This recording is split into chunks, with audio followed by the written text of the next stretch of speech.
This is the Detroit Sports Podcast Network.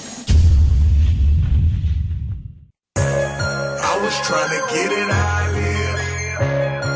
I want them dead presidents. I want to pull up, head spin, get fly. I got 6 jobs. I don't get tired.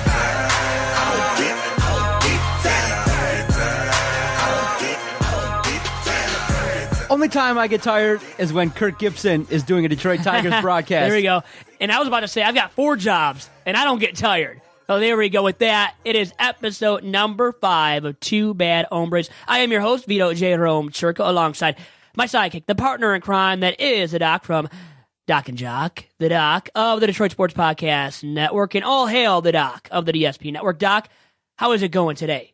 It's all good, brother. I'm looking forward to this chat. I know a lot has gone on. Literally every week I go, my goodness, is there anything that Donald Trump could do to stay out of the news? But you don't want to talk about him. Thing is, we have to again. We do, but there is something else we have to talk about as well, I know, before that. And it is about my dental procedure. I had one this past Monday afternoon, that is, at MGM Dental in lovely Clinton Township, Michigan. It was a lovely procedure, and it was a root canal. I just spilled the beans on everything that I didn't want to tell regarding what I went through, and it was not brutal. I know I see Doc right now wincing. You're probably wincing. My aunt is probably wincing. She didn't know about this beforehand either.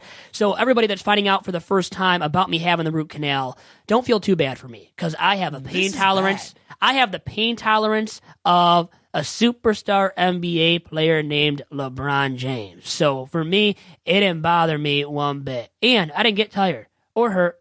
Now, I am sore. I can't lie about that. But I dealt with it, went through it, about a 2-hour-long process, procedure, whatever you want to call it, and I have to go in for another 2, 3, probably 3, 4 appointments at the dentist to get everything cleared up for the one side of my mouth. And it was oh no at first, because I don't have dental insurance. Yeah. So a big oh no. Oh no! Yeah, and that's what I thought, and my parents thought when they heard about that, the total cost, and then no dental insurance. So that was a big blow to all of us. Thing is, we've recovered. I have this Care credit card now that will cover all of it. Now you got to pay it back within a year, and then there's no interest on it. So I should be set, and it's better than it sounds, guys. I'll say that much. Doc, how bad do you feel for me? I know you really feel bad for me at times, and are you going to help me cope with this? not at all, dude. Congratulations. You came here a day after that procedure. My goodness, we recorded. And I'm talking fine. I don't feel that. So really, I've been lucky once again. Like I said, I guess I should have had a lot more pain, more soreness. And I've been lucky. Once again, I have the pain tolerance of an NBA superstar. I think you guys know who he is. He's named LeBron James. So that's why I'm fine. But it could be worse. And I still would like you to be kind of, looking out for me, helping me cope with this. So if I do kind of, use it as a crutch, you kind of, you can kind of feel my pain a little bit, Doc. That's not, not totally there, as I said, but. Okay, real quickly before we get into the heart of the show. Yes, sir. This weekend's a Super Bowl. What are you planning on doing for the big game? I'm going to Big Rapids, and that's close to the campus of Farrell State, close to Mount Pleasant. I think, Farrell State is in Big Rapids, so I am going to be close to Mount Pleasant, close to Central Michigan, that is. So I'll be going up to a cottage of a buddy on Friday night, and we'll be in Big Rapids until Sunday at some point, early Sunday, and then actually Super Bowl Sunday. So to answer your question, actually, I just gave you my whole entire weekend itinerary. But Super Bowl Sunday, I'll be watching the Super Bowl, I believe, Super Bowl 51, that is, with a group of buddies and at one of their houses.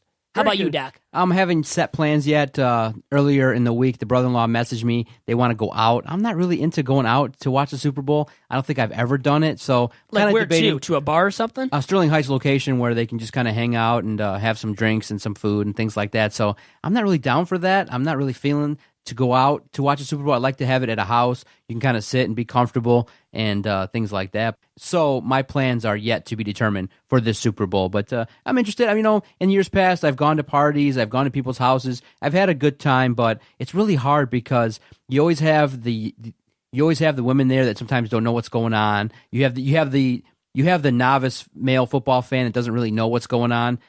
So they don't know what a square is. They don't know what's a Super Bowl, what's it about, and things like that. So that makes it tough when they're asking, what is an Atlanta Falcon? Like, dude, so wait, it pisses you off in so many words. You don't have patience once again. Didn't we just talk about that in Tigers Talk?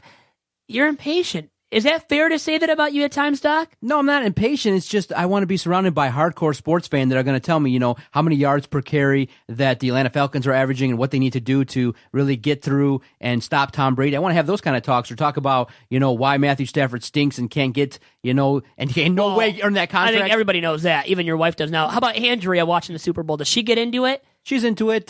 She's really, now that she's played fantasy football, she's really into it. And I really enjoy, the fact that she's gotten into football. And she knows that Tom Brady's great. And she knows the Falcons have, being in the NFC, that she's had probably Julio Jones or she's had other Atlanta Falcons because they're a predominantly strong offensive team. So around the last couple of years, we know that the Falcons are fantasy football darlings. Does she know who's great looking and better looking between Matt Ryan and Tom Brady, that is? No, I don't think so. I don't think she probably knows who Matt Ryan is. She couldn't pick him out of the lineup. But she knows Tom Brady right away when we all know who Tom Brady is. Does she think that he's a good looking dude? Of course. A lot of women do, don't they? I think more along the lines for her taste probably Aaron Rodgers in the looks department. Okay, Roger that. And I've noticed, I've brought up this theory with my buddies before, and they make fun of me all the time. The better looking quarterbacks typically make the Super Bowl. Have you noticed that? Am I going too far here?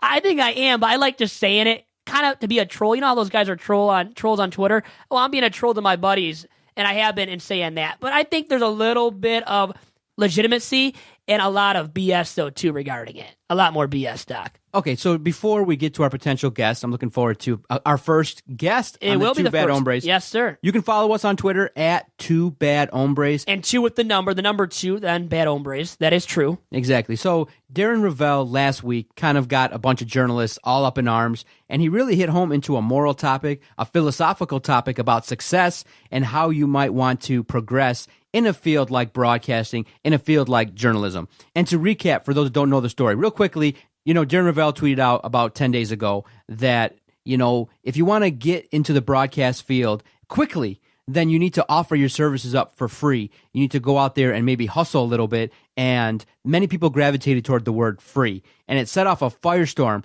A lot of media members tweeted back, subtweeted. They were telling their sob stories, how many jobs they had in their pursuit of their career. Many people were like, listen, you limit a lot of minorities because they're not able financially to work for free and to continue to live. So I got into the discussion and I talked about it. I called into the Schuling Report and kind of talked about the podcast and how we've kind of built it up. But for me, I would say that I agree with Darren Rovell. You got to remember the exact quote, not just the word free. You got to remember that in a quote, in a tweet, there are other words that you can gravitate toward. And the word in the beginning of the tweet was the fastest way. You can grind up. You can, try to work your way up from the bottom to the top. But the fastest way, in his opinion, was maybe offer up your services for free and help out. And if they know you do good work, then you can work your way in. And I said it on the Motor City Sports Rant that a guy like yourself has come into this project and has taken the bulls by the horns. You've said, hey, I want to do a Super Bowl show. Hey, I want to do this. Hey, I got this guy. Hey, I got that guy. Hey, let's work on a credential for Detroit Mercy. Hey, let's work on a credential for Oakland University. And a guy like me goes, wow, this guy's showing initiative. He cares about the project. He's not just here to use us to get over for himself.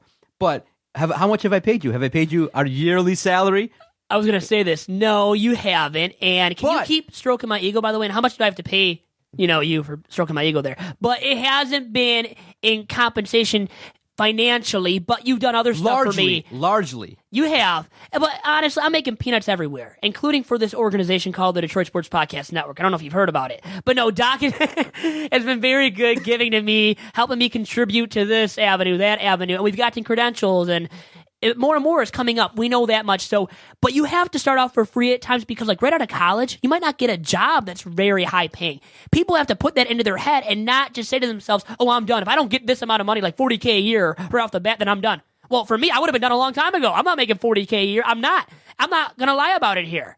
So that's the case for me, but I keep trucking along and I'm not sobbing about it. I'm not going on Twitter and tweeting out, hey, feel bad for me. Feel sorry for me. So those people grow up a little bit because others have to go through it just like myself, Doc. Exactly. And what you're doing is you're using the platform that you have to try and go out there and better yourself. And what do I keep telling you? Hey, contact this person, contact that person, kick the door down, do this, do that. Try these different things. and you've taken it and you've really applied yourself in that you can now add like 9 different things that you've done here that you could apply somewhere else. And a perfect example was you went out to the Detroit Mercy game where they defeated Green Bay 93-92.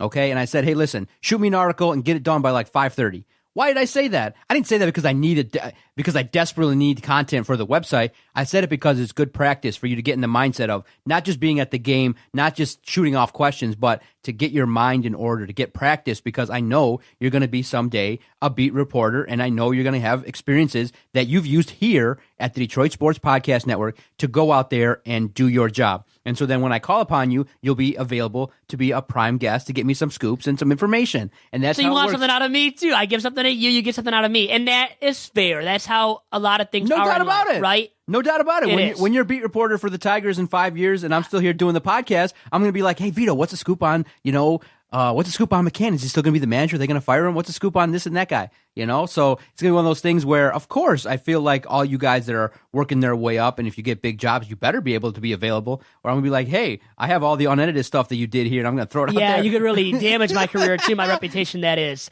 So No. how bad would you feel if I put you to voicemail right away? Oh, I would really. You would feel devastated, wouldn't you? I'd be offended. And that'd be a DICK, a dick move. We can say that much. Yes, here. that'd be very insulting. Yes. If you were to act like that with me. You're a dick. And the fact that you thought absolutely, about that would it. apply to me. Well, I think about all these negative scenarios or all these things I could do to just get people. I think of all these demonic. Please, come on, no. You know what you just could do a to joke. You know what I'm you being could, sarcastic. You know what you could do to rib me is just say that no doubt about it, Doc. I'll be there anytime you want. Go through my PR. That would be good, yeah. I'd be Make you work pissed. through a middleman. When you know me firsthand, we've done all these podcasts together. And how many podcasts total? Think about how many we have done now, episodes of all these podcasts together. So many, Doc, and I wouldn't ever put you right to voicemail. And another individual who doesn't is our guest today on this week's episode of Too Bad Hombres. That is Perry A. Farrell of the Detroit Free Press. But before the break, real quickly, yes, work for free, get your way in, do good work like you do, and that's how you get ahead. I agree with you 100%. You get ahead of the game definitely that way, and hopefully you all do as well by tuning in after this quick commercial break to our interview with Perry A. Farrell of the Detroit Free Press.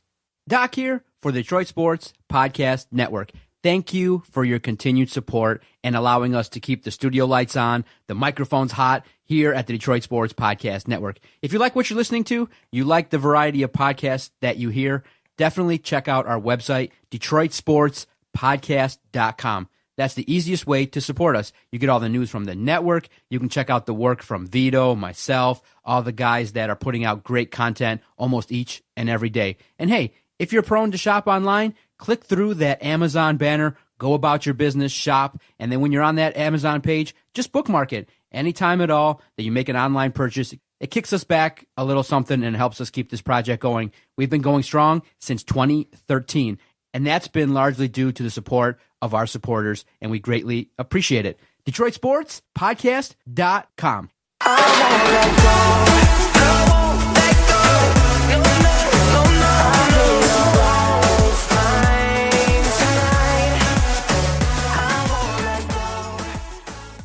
It's the big dog. It's the big dog, Perry A. Farrell of the Detroit Free Press, joining us now in episode number 5 of Too Bad Hombres. And Perry, you are the first ever guest on this podcast, Too Bad Hombres, and very nice of you to join us this week. Thank you very much. Honored. You should feel honored, Perry. I know you always do when you're sitting beside me, too, on press row at Detroit Mercy of course, basketball yeah. games. What better person to sit by than you? Oh, great. I love hearing that. Even though at times you call me Buster. Now, what is that all about? First and foremost, what is that all about? You call me Buster. What, Buster? Yes. That's a term of endearment. It makes you a cool dude. Okay. See, I thought the opposite. So you know what? I'll let that go now then. I appreciate that moniker then. And Perry, we've got to go down memory lane here of your 28 years covering sports at the Detroit Free Press. And I know you're transitioning over to the news side coming up here soon. And in your 28 years covering sports, what has been your favorite moment? I guess my favorite moments covering the Final Four, covering the 2004 championship, things like that, a lot of excitement. So that was a great time for me. And now, looking back at those moments, and then even, I know you covered prep sports for the longest time, you and Mick McCabe. And is there something that you will miss the most about chronicling sports? events and, statewide? The relationships I built, I'm doing this against my will. It's not my plan to do this, but it was forced on me. Just relationships with people that respect my work, that I could call when I needed to find something out. Just being around the athletes, being around the young high school kids. So I'll miss all of that. Is there a favorite prep sports story that you can tell us about right now? Favorite prep sports story. I guess one of the most emotional ones was this year when Dale Harville, a friend of mine, head coach of Martin Luther King, died on the field. And just knowing that this guy was gone, and I saw a whole team and the whole Martin Luther King community kind of rally around the football team, and they won their second straight title. I mean, that was really a great story. Now, Perry, Darren Rovell of ESPN kind of set off a firestorm last week with a tweet, and to refresh everybody's memory, he sent out a tweet saying that one of the fastest ways maybe you can make it in the broadcast industry or make it in journalism is to maybe throw out and make yourself available to work for free for an organization and show them first what you're worth. If you're giving advice to someone young coming out of college, would you say that they should work for free and try their best to work their way up? Or do you take the stance that, hey, if you're a talented individual, you need to be compensated for the work that you're doing? What was your stance on the whole Darren Rovell tweet and controversy last week? Well, I didn't really look at it, but TV and radio hardly pay. So if you're looking to get into that field, you're probably going to have to intern without getting paid. The reason I got into the newspaper business is because radio and TV didn't pay, but print did. So if you're trying to get into radio or TV, more than likely you're not going to get paid. If you get into print journalism, initially you probably will get a little bit of a salary and work your way to a different field. Now, if you look at it, Jamel Hill's on ESPN. She started at the Detroit Free Press. Stephen A. Smith worked in Philadelphia. Now he's on TV. So the options are there more so than ever to change from TV to print to radio based on your talent, how you look, and what you bring to the table. Yeah, it seems like radio is still tough to get a job in, and after what you just said, I might just quit right now, just walk off and never do this again about the lack of compensation. But in all honesty here, I've realized that, and you got to work your way up to get in anywhere. And now for you try to get into radio then? Were you saying that when you first started in print, journalism, did you want to get into radio then? Yeah, I love radio and I love TV. I did radio, Michigan Post games back in the 90s when Tom Brady was at Michigan. I always wanted to get into TV or radio, but I couldn't go a whole summer without making money. So I would go back to Saginaw, work at the Saginaw News because I needed money for college. So I couldn't afford to just go work somewhere for free all summer and not get paid. And you brought up Tom Terrific. We've got to talk about the Super Bowl now. Tom Brady playing for a 5th Lombardi trophy, and I think he'll get it done against the Atlanta Falcons. What is your take on that? And give us a score, too, while you're at it, Perry. Give you a score? You got it. You're on the hot seat. You got to give us a score, too. Yeah, I know you didn't sign up for it, but yeah, that's how it is here. Oh, how it is here. So I'm supposed to conform because that's how it is there. So I think the New England experience will probably bring them to probably 35-27 victory.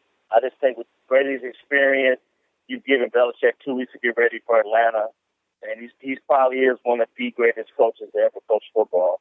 So I give that nod to the Patriots. But I think Atlanta, they have a ton of weapons. So Bill Belichick, perhaps the greatest coach, ever in football and sports. Now, hey, back to the prep sports level. We saw some great ones in Al Fracassa at Brother Rice and Coach Tom Mack currently at Detroit Catholic Central. Is there one that really sticks out to you that you can say right now has been the best football coach prep related in the state of Michigan of all time that you've covered? Well, you got to put Tom Mack up there. He's a great coach. You got to put Thomas Walsh up there. He's won 2 state titles. Probably the hottest thing going right now is Thomas Walsh. Al Fracassa was a fantastic coach, and since he retired, Brother Rice hasn't been the same. So, yeah, look at those guys, Hall of Fame coaches, great leaders, great innovators, and Tom Mott runs the same thing every year, and every year they get it done. And now, Perry, I think a lot of people know this. You're not too active on Twitter. I know you don't like it too much, as we've talked about it. Now, you see all these athletes nowadays voicing their opinions on Twitter and through other outlets, too, when it comes to politics and social issues. What is your stance on that, on these athletes, coaches, and even celebrities voicing their opinions on those matters?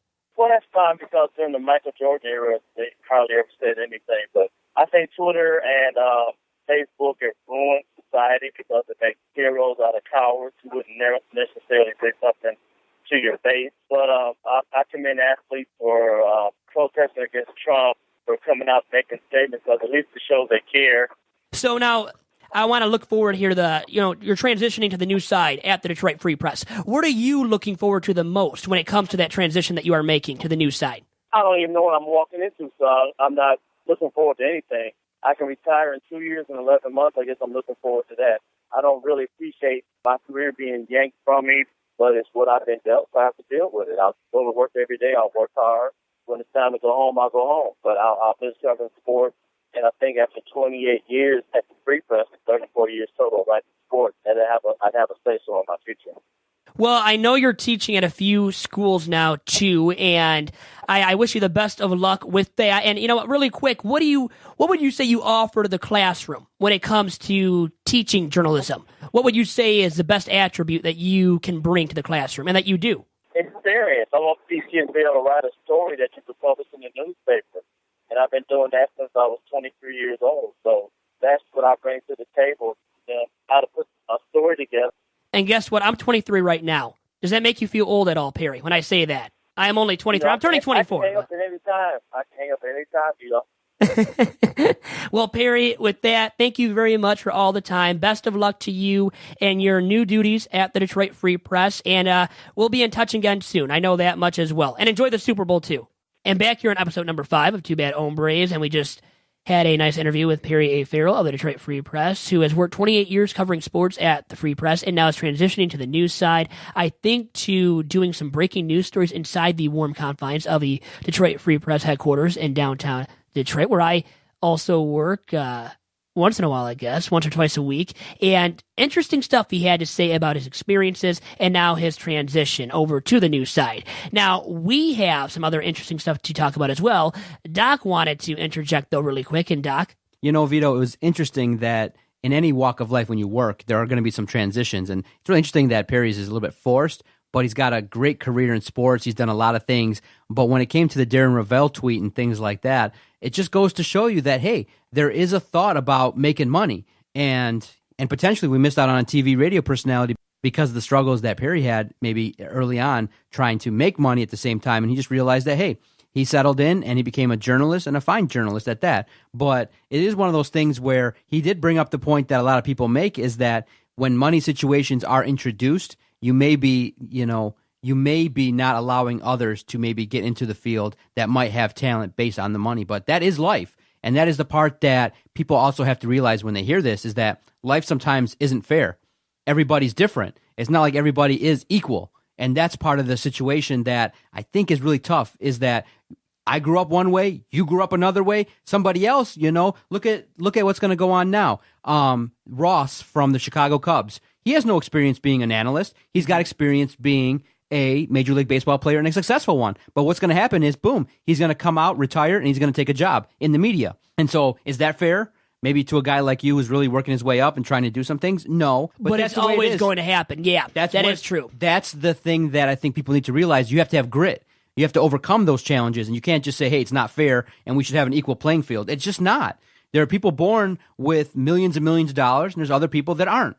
And you have to find your way to meet your goals with the situation that you have. And Perry Farrell has a fine career because of it. 28 years. That's incredible in itself. The length, the endurance, the extensive experience now that he is offering to the classroom at Wayne State as well, being one of those universities he is contributing his talents now to via the classroom. And I think that's the biggest thing I want to say is everybody has a hurdle, whatever it may be. And don't focus on the hurdle. Focus on getting over that hurdle and making the best of what you can do. And look at what Perry Farrell's done. He could have said, I'm going to get out of the media industry and things like that. But no, he stuck with it. He was able to, make a great career for himself and is a highly respected journalist and one that I enjoy talking to. What are you going to do to overcome your hurdle, your challenges, your crosses that you have to bear in life? That is key in all walks of life, definitely.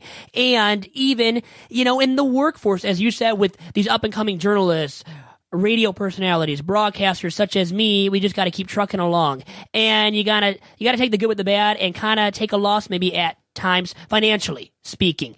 And now what do we do with the latest news regarding Trump's travel ban. Now, he is banning people from entering the United States for at least 90 days from 7 Muslim-majority countries. And these countries are Iran, Iraq, Libya, Somalia, Sudan, Syria, and Yemen. So, with all that being said, what was your initial reaction, by the way, Doc, when you first heard this news go down? It's one of those things that's super complicated, Vito. It's very polarizing. I mean, now you got protests again, round 2 of protests. It's like, wow, every week he's going to be in office. He's going to set off a round of protests. And then I believe earlier in the week he announced who his Supreme Court nominee is going to be. That's going to set off another wave of challenges because the Democrats are not at all interested in approving whoever Trump is trying to get in there because of obviously the ramifications of Roe versus Wade and things like that. So it'll be one of those things where the next coming weeks regarding the Trump administration are going to be very, very interesting to watch. It's going to be very polarizing. The ban, it's one of those things where here's how I look at it. Okay, Trump is gone right to the point and he said, I'm trying my absolute best to fight the war on terror. Okay. Now, whether you agree with it or not, this is his intention. I'm not saying what if I agree with it or not, but what he's trying to do is he's trying to say, this is my strategy for understanding what's going on. Because you got to remember how he's couched this and how he's phrased this. He's not saying it's a permanent ban forever. And what he's saying is that the system of vetting people that are coming in is obviously bad. It's poor in his eyes. Okay. And so he's saying, listen, we need 90 days to not just only ban the people from coming in from those countries, but we need to reestablish and work to find a system that, and he's calling it extreme vetting, to not allow anybody that's going to harm the United States to come in. He's trying to phrase it as it's not really a ban, it's more of a reorganization of our system of allowing immigrants to come in because in his eyes, it's very poor.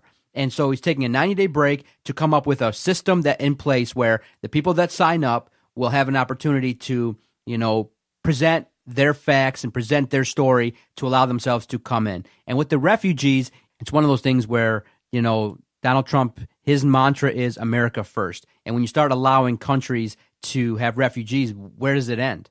How many refugees? There's always going to be a set number. There's always going to be people that are going to be disappointed because you just can't logistically let everybody in. And so whether you agree with it or not, that's the case. And it's just caused a firestorm because people are using words like banning a certain religion, banning an entire country, things like that. It's not the case. And you remember it's going to end. It doesn't look like that to you that he's banning Muslim-based people? Well, you would say then, if you wanted to argue the other side, well, why didn't he ban people from like India, where there's the largest group of Muslims in the entire world? You got to remember, there's 1 billion Muslims out there in the entire world. So he's not banning every Muslim. He's going to the countries where he's identified, and President Obama has identified as, hot button areas for terrorists. And so that's what's going on. And that's where his point of view is. Whether I agree with it or not, it's one of those things where I understand his point of view. I understand what he's trying to accomplish. Could the president have executed it and verbalized it better? He needed to come out and explain what his intentions were, because what it sounds like he's doing is just saying, I'm doing this and this is what it is. He needs to explain it better. He needs to understand that he needs to bring home the point that what we're doing is just reshuffling the immigration system and trying our best to make sure that people don't fall through the cracks. But the other side has made great points.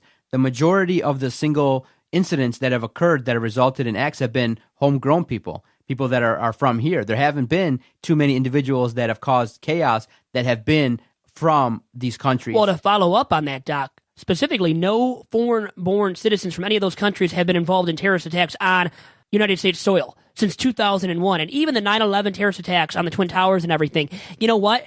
Those terrorists were not from any of those 7 now banned countries. Think about that. 15 of the 19 terrorists involved in 9/11 were from Saudi Arabia, and the others being from the United Arab Emirates, and then Egypt and Lebanon. So none of those people from the 7 banned countries, according to this now executive order from Donald J. Trump, our current president. And so for me, those critics are right in speaking their minds, voicing their displeasure, and now people have started protesting, including at LAX. We saw it over this past weekend, and Sage Steele had some words about, it affecting her travel. And she has gotten a lot of harsh stuff set her way because of that, Doc.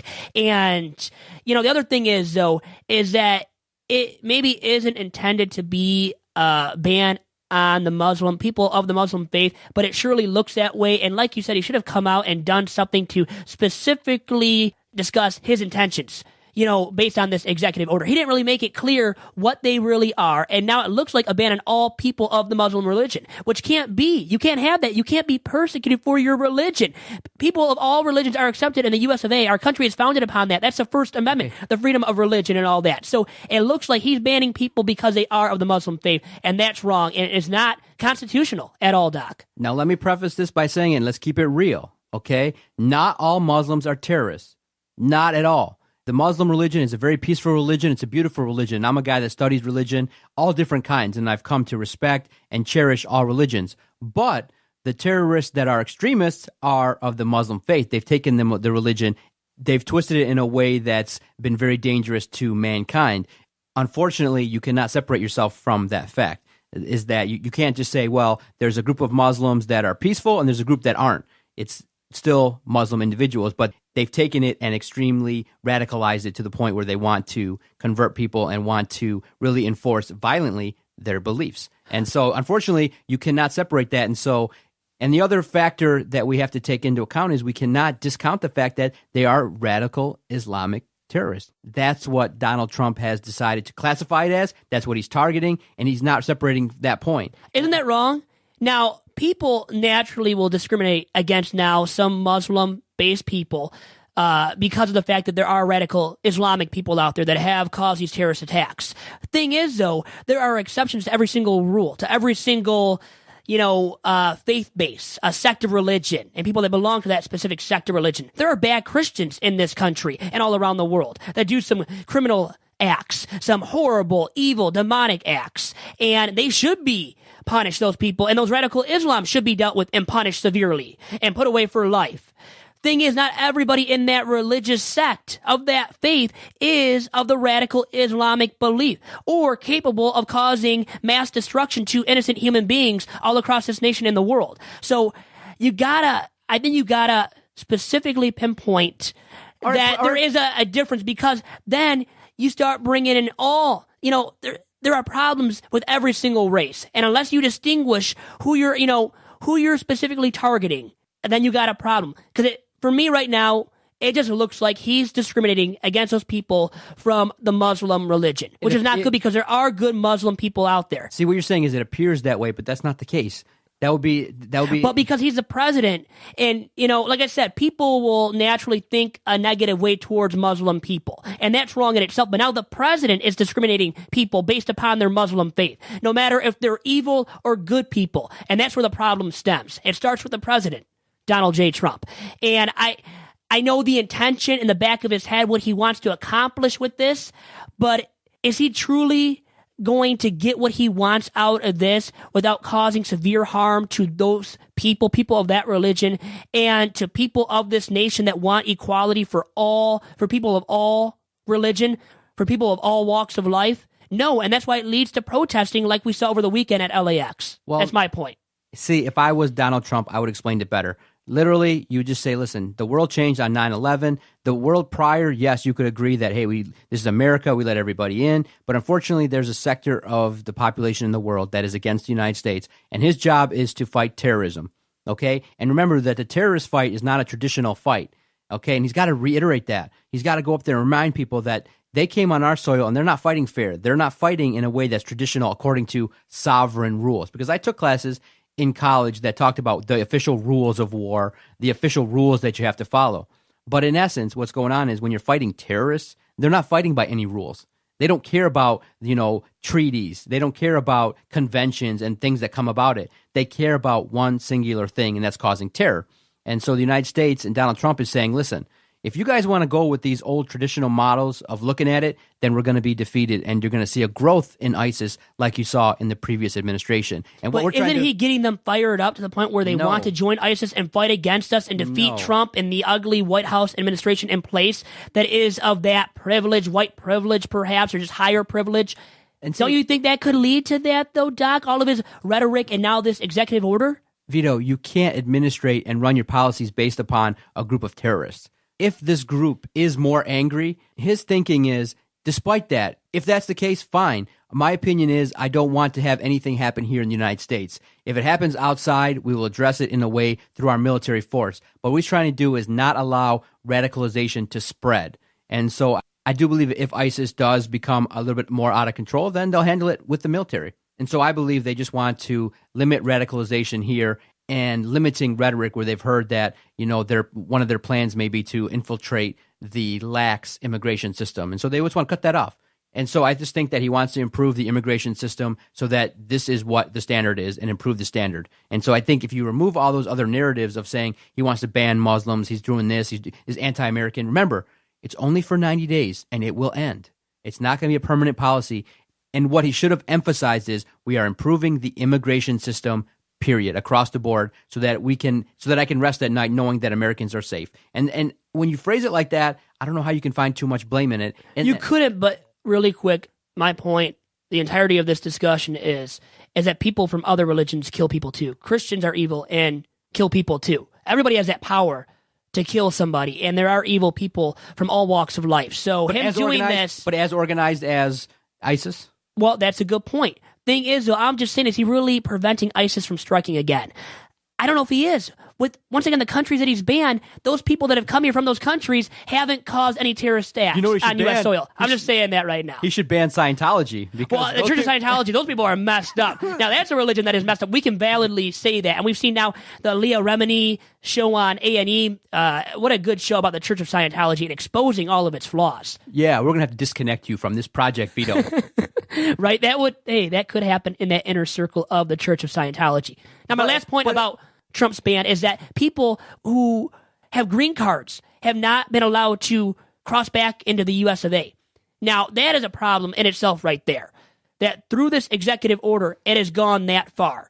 And that is where something has to be done. And it's led to this protesting. People like Aluwal Deng, who's from a foreign country, of those 7 that have been now banned, via this executive order, banned from entering the U.S. for that 90-day period of time. Well, it's wrong because these guys have been in the U.S. for long periods of time and maybe almost the entirety of their lives. And now they can't get back in the U.S.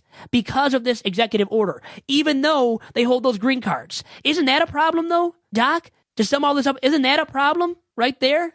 Okay, well, have you heard of any athlete that has been struggling with this issue right now? We're talking about hypotheticals. It just hasn't happened yet. And you got to remember, it's just 3 months. If there's a complicating factor, unfortunately, sometimes things are done. You cannot please everybody. You cannot, when you're governing, go and say if 1 or 2 people or 500 people are affected for the greater good of 300 million people, this is his policy. If 200 people are affected, I'm sure he sincerely apologizes and, there are going to be issues going on, but he is reforming immigration. And if you agree with it, okay. If you don't, you can voice your opinion about it, but I don't know if the train's going to stop rolling based upon what's going on right now. It's moving. This is his campaign. This is what he campaigned on, and his job is to execute what he said he was going to do. And whether you look at it and you're pro-Trump or anti-Trump, you got to realize that what he's doing, we all knew was coming because he said it in the campaign. He's going to work to honor his campaign promises and try his best to do it. And so I'm not surprised by what he's doing. He told us he was going to do it. Now he's trying to execute it. So it's one of those things. But he's promising exceptions now for Christian people from these Muslim majority countries that have been banned. People from those countries that have been banned from entering the U.S. for the period of 90 days. These Christians from those countries, because they are a minority religion, are going to be accepted in the U.S., while the Muslims fleeing those countries will be excluded. So he is making a preference to one religion, or, he's just disallowing people from one religion, and people from Christianity, if they are of the Christian faith, they can still get in from those Muslim majority countries that he has since banned through that executive order. That tells me he's making a preference for one specific religion. And once again, how can you do that to people from one religion? That's religious persecution, and you have to go back to the First Amendment, which allows for everybody to have the freedom of religion, meaning to express whatever religion they may believe in. That's where also I find a problem in this executive order, and it's a bad look for Donald J. Trump. And how many days has he been in office? Not that long, since January 20th. And already everything has flared up, and there are big controversies, and more is going to come because, as you said, the train is rolling now, and there's no stopping the train from continuing to roll. That is to say the least about Donald Trump and what is to come with his presidency. Now, the other thing is he is following through with his promises that he made before getting into office. But how about these people who are now getting away from what they had said, what they had voiced and believed prior to Trump getting into office? Well, specifically here, Vice President Mike Pence condemned the idea of a Muslim ban in 2015, writing on Twitter, "Calls to ban Muslims from entering the U.S. are offensive and unconstitutional." Well, he's turned his back on that now. Hypocritical. Isn't that a bad look, too? I know I'm trying to really get you to say something that would agree with me, my ideology, but isn't there something wrong with that at least a little bit, Doc? That he's turning his back on what he believed in at one point? Earlier in the week, Donald Trump fired somebody that was not in agreement with the legal law. So Donald Trump's like, hey, if you're not down with the cause, you're getting fired. So it's one of those things where, listen, I want to move away from this. It's just a topic that you realize is polarizing. It's just one of those things where we just have to let it play out. I just think let this policy play out. It's only 90 days. Let's see what happens. If it makes the country safer, I'm all in agreement for trying your absolute best. All I got to say is I do believe he's trying to fight the war on terrorism in his way. And the first step is, and he campaigned heavily on it, is immigration has to be looked at differently. And if you agree with the policy or not, I respect both sides of the argument, but I just do believe this is what he feels is the way to keep America safe. And in the end, we don't know yet until time passes. And you can't make a judgment on it until at least a year or two and to see what his actual plan is. But what has shown to be is that the media definitely is against Donald Trump. The left is not finding too much that they're in favor of so far in his first 2 weeks. But you know what I'm in favor of? I'm in favor of athletes kind of giving it back to the media when they kind of get called out. And, to end the podcast, Le'Veon Bell did something that was, I thought, kind of funny, but the impact and the execution wasn't that good. I'm going to play a clip that I found earlier in the week with Le'Veon Bell creating something called Juice. And what it is that he's heard the noise from Skip Bayless, and everybody's talked about Skip Bayless, and it's pretty much open that he kind of says things for the effect, for ratings and things like that. And what he did was he heard the noise, he heard the negative comments that were made by Skip Bayless, and he came up with this. It wasn't that good, in my opinion, but we'll talk about it. I'll play it for you, and you tell me what you think about it. You said that Le'Veon's the best all-around back in football, right? I didn't lie. Yeah, bro. Yo. See, Le'Veon Bell is one of the unique guys. There's nothing he can't do. Vito in the house. He's so patient. I'm yelling at the TV. Let me hit the hole, Le'Veon. And he's just like, he got the ball. I like the beat. It is a good beat, and that's what always makes these rap songs catchy, honestly. Yeah, Shrimp Bayless, I've been hearing you lately. You love Jerry way too much, you acting like y'all related. I got the Hall of Fame waiting. I'm the best and you hate it. I don't know why you hating. I don't know why you hate me. Probably cause my name is mentioned close with some of the greatest. Then they talk about patience, you close to testing my patience. You say whatever for ratings. I'm not blind, I can see it. You say I'm just an average running back, no way you believe it. You talking down for no reason. Talking down for no reason. Cause you know my number's crazy when I'm done with the season. Sometimes I hate that you breathing. Think you sick as a germ. You keep on talking all that nonsense. I'ma call Richard Sherm. Yeah. Yo. I'm Steph, I'm not missing. I told you I'm on a mission. And the shrimp didn't listen. Undisputed was tempting, but I couldn't get with it. You wanna talk for attention? Well look, here's your attention. Yeah. Shrimp Bayless. He is the most extreme patient runner that I've ever seen. Yeah, they wanna hate on me, but I don't get it. People mad at me cause I ball and I'm out here spitting. People know that I got the flow, they don't know what to do. Not a clue, like the DJ, so I'm on the ones and twos. Yeah, this is all perfect timing, and I'm known to tote the rock, and I don't mean Dwayne Johnson. They upset cause the money on my conscience. You don't think that I'm the best to stay away with all that nonsense. He calls himself Juice, that's his rapper name, and he's recorded such hits as Rapping Athlete, On a Mission, 2 a.m. That's a dangerous title of the song. Yeah, not back to you hating. I don't care what you saying. So, what do you Shrimp think of this? Bayless, the Bloviator, getting slammed, dissed through this diss track of Le'Veon Bell. And you know what? Skip Bayless is a big-time Bloviator. He says all this crap about all these players, coaches, teams, and does he have any factual evidence to back any of it up? Not a lot of times does he have that evidence, sufficient evidence to back up any of his claims. And he loves the Cowboys way too much. He is so biased towards the boys and thinks that they always get screwed or that it's always meant to be for the boys each and every single season, no matter how good their team really is. And this year, he was saying that he was slamming Aaron Rodgers at one point, I know. And, you know, he just slams all these different players. And now slamming Le'Veon Bell. And, you know, he went after Richard Sherman. He brought up Sherman because Sherman gave it to Skip Bayless. Nice and long with his slam of Skip Bayless. And that was back when Skip was on First Take. But I don't mind this, by the way. I don't mind a diss track because Skip Bayless had it coming from somebody. So Le'Veon Bell, he's a legit superstar at running back in the NFL. So he deserved to come out with this, in my opinion. No, I disagree completely because here's... You think so, really? Yeah, here's the How about all problem. the claims that Skip Bayless has made that are unfactual? And you know they're unfactual yourself, Doc. Yeah, it is for a fact, and I do know that he's probably openly admitted it, that, hey, my job is to try to get ratings. That's why they're paying him so much money. The reason why I disagree with Le'Veon Bell is if you want to, you know, kind of limit the impact of a Skip Bayless, it's not to call him out in front of your millions of fans and followers. Because look what Richard Sherman did. How did First Take start to get on the map? One of the first big things that kind of got people's attention was when Richard Sherman went hard at Skip Bayless on First Take. What you do is, listen, you understand there's going to be people that critique you. Okay, there's going to be people that like what you do. There's going to be people that don't. But you got to remember, Skip Bayless is in front of a microphone for 2.5 hours every day. And what you did was you now gave him an opportunity to tweet out, hey, I'm going to respond to this earlier in the week. And that's what he did. He took advantage of it. And so one of those things is you can't take on somebody that has a mic. So if you're an athlete, you just have to find a way to kind of defend yourself maybe one time, not to make a diss track. You just say, listen, I'm out here trying to do my best. And if Skip Bayless isn't a fan, I'm sorry for it. That's it. What he did was now allow Skip Bayless to get juice from him. And that's the part that athletes don't realize is that media and PR and press, people understand the game. Any press is good press. Yeah. And so what you did now was further the cause of Skip Bayless. And I'm sure the episodes following this diss song have probably allowed for some increased ratings for Skip Bayless and his program. So that's not how you go about challenging a media member, is to go out there and give attention to what he's talking about. Just go out there, handle your business.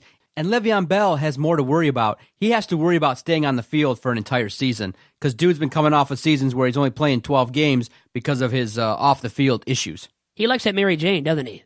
Some suspensions, injuries, and he got hurt in that game against the Pats, too. Remember that much. Had to go out there prematurely. Now, my thing here is that I know it opens up the floodgates now for Skip Bayless to criticize Le'Veon Bell all that he wants on his new show on FS1, Undisputed with Shannon Sharp.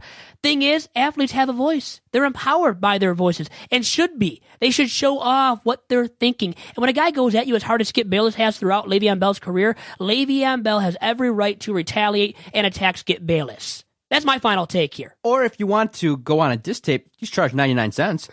Hell, would you have paid for it? If it was I would pay for it for the right athlete, a guy that I really admired. I would want to hear what they're saying about the particular media figure. And who doesn't like to slam Skip Bayless? Media figures slam Skip Bayless. There's a lot of media hate, media on media crime. When you go on Twitter, you see it all the time, people going after Skip Bayless. And rightfully so, because Skip Bayless is the definition of a bloviator. No doubt about it. And now, a really quick transition here to end this week's episode of Two Bad Hombres. There is a big amount of prop bets out there regarding Super Bowl 51, which is this Sunday, and between the Patriots and the Atlanta Falcons.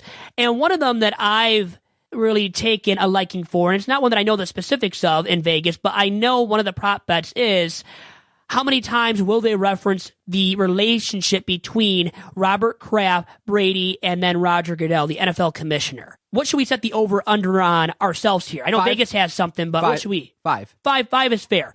Over or under that from Joe Buck and Troy Aikman on Super Bowl Sunday? Under. About 3 to 4 times. I'm going to say that as well. Now, Joe Buck recently did an interview on Howard Stern's show regarding all these prop bets. And he said he's going to make, I think in so many words, he's going to make Las Vegas go crazy. Anybody that made bets on these prop bets. So I think he might even go over just to antagonize those people that do make these bets in Vegas. So watch out for that, definitely. And should we be watching out for a 5th Lombardi trophy from Tom Brady and the New England Patriots, Doc? It's one of those things where I thought about it all week, and I realized that it's going to come down to a couple things. It's going to come down to Atlanta's offense and their ability to keep up with the New England Patriots. I think if Atlanta gets to 30, they have a solid chance. It increases their odds exponentially. But I do believe that something's in the air with the New England Patriots. They have enough. They have a solid quarterback. They got the best player on the field, I think, in Tom Brady. 2 weeks to prepare. I like the Patriots' chances. I smell that great cologne of Tom Brady, and I'm thinking Tom Brady all the way, and the New England Patriots get their 5th Lombardi trophy. It would be the 5th in franchise history, as well as the 5th of the Tom Brady, Bill Belichick era. It would make Brady's record in Super Bowls 5 and 2, Doc. Now, would that make him the greatest, not only quarterback, but football player of all time? What do you think about that, Doc? Because people are starting to talk about that as well regarding Tom Brady. Yeah, this year has been an eye-opening year coming off of that suspension. His touchdown to interception ratio this year was awesome. One of those things where he's having a great season, and many people have started to question and speculate, well, when is Tom Brady going to slow down? And based upon his play, hell, he could play another 5 to 6 years. He wants to, definitely. Now, I hope we can host this podcast for another 5 or 6 years. Be a good thing for you. Maybe not as good for me and my career aspirations, but as Perry Farrell did say during our podcast this week, you know what? You got to kind of pay your dues and, not make the most money at times, but keep trucking along. And isn't that the motto for everybody in life? I think it really is. And if you learned one thing from this week's podcast, it is to keep trucking along. No matter what challenges face you, no matter what crosses you may bear, keep trucking along, because when you do, you will overcome those hurdles that you don't think that you could ever overcome. Preach on, Vito. Can't wait to talk to you next week. John Macron, thank you very much. Thanks to everybody for tuning in, as well to episode number 5 of Two Bad Hombres. We will talk to you again next Saturday. Goodbye. I was trying to get it how I live. I want them dead presidents. I want to pull up, head spin, get it, get fly. I got 6 jobs.